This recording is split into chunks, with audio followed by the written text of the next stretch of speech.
Bonjour à tous, bienvenue dans cette vidéo consacrée au tableau à double entrée. Commençons tout d'abord par expliquer la différence qu'il peut y avoir entre un tableau à simple entrée et un tableau à double entrée. Ce tableau, par exemple, présente le sport préféré de la classe des élèves de 6e. Il n'y a dans ce tableau qu'une seule information, le sport préféré des élèves. On pourrait présenter d'ailleurs ces informations en colonne également, comme ceci. Un tableau à double entrée, lui, croise deux types d'informations.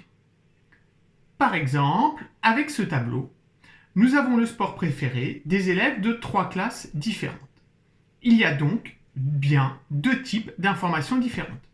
D'une part, la classe de l'élève, 6e 1, 6e 2, 6e 3, qui sont indiquées sur les lignes, et d'autre part, une deuxième information, le sport préféré, football, badminton, basket, gymnastique, qui sont indiqués en colonne. Donc, dans un tableau à double entrée, les deux informations dans les cases seront toujours des effectifs, c'est-à-dire un nombre de personnes.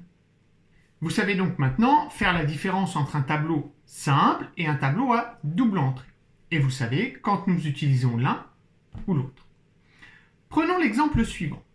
Si je relève la température extérieure chaque jour pendant 7 jours, dans quel type de tableau vais-je présenter les résultats? Oui, effectivement, ce sera un tableau à simple entrée, puisqu'il n'y a qu'une seule information, c'est le relevé de la température extérieure. Dans ce second exemple, je vais demander aux élèves de deux classes s'ils sont demi-pensionnaires ou externes. Quel type de tableau vais-je utiliser? Oui, effectivement, ce sera un tableau à double entrée, car il y aura deux informations.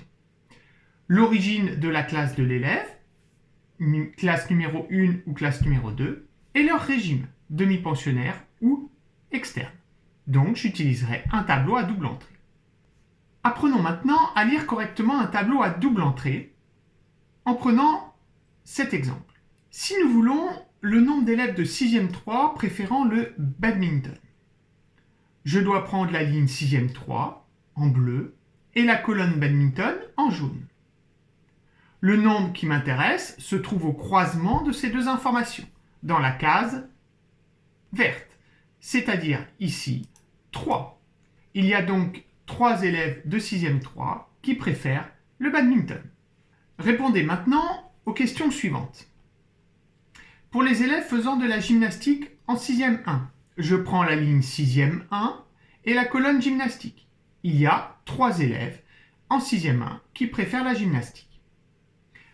Pour les élèves de 6e 2 préférant le football, je prends la ligne 6e 2, la colonne football, et au croisement, il y en a 8. Donc il y a 8 élèves en 6e 2 qui préfèrent le football. Maintenant, pour savoir le nombre d'élèves qu'il y a en 6e 3, je vais donc devoir prendre toute la ligne 6e 3 et ajouter tous les élèves, c'est-à-dire 15, plus 3, plus 1, plus 6. Et j'obtiens donc 25. Il y a 25 élèves en 6e 3. Maintenant, pour savoir parmi ces trois classes quels sont l'ensemble des élèves qui préfèrent le badminton, je prends toute la colonne badminton et j'ajoute le nombre d'élèves dans chaque classe. 7 plus 10 plus 3, ce qui me donne 20. Donc parmi ces trois classes, il y a 20 élèves qui préfèrent le badminton. Intéressons-nous maintenant à la construction d'un tableau à double entrée. Je vais vous donner l'énoncé suivant. Un concessionnaire, c'est-à-dire un vendeur automobile, fait l'inventaire de son stock de voitures. Il a 108 voitures en stock. Pour le modèle A, il a 10 blanches, 10 noires et 3 grises. Pour le modèle B, il a 20 blanches, 15 grises et des noires. Et enfin, pour le modèle C, il sait qu'il n'a aucune grise et qu'il a 30 noires. En tout, il a 35 voitures blanches et 55 voitures noires. Pour présenter ces informations dans un tableau, quel type de tableau allons-nous faire?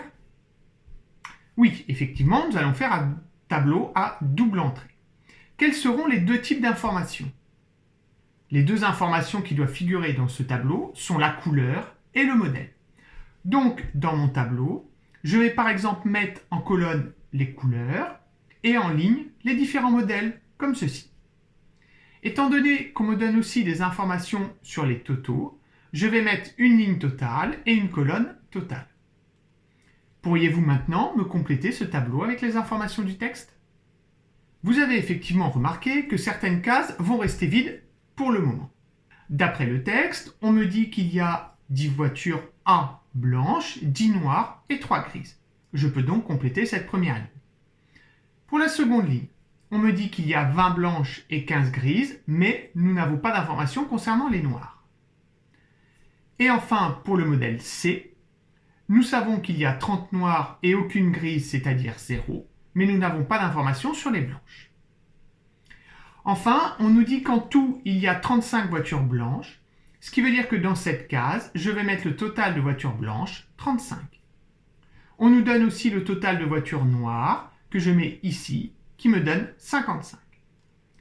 Et enfin, le concessionnaire connaît son stock total, qui est 108, qui figure dans cette case.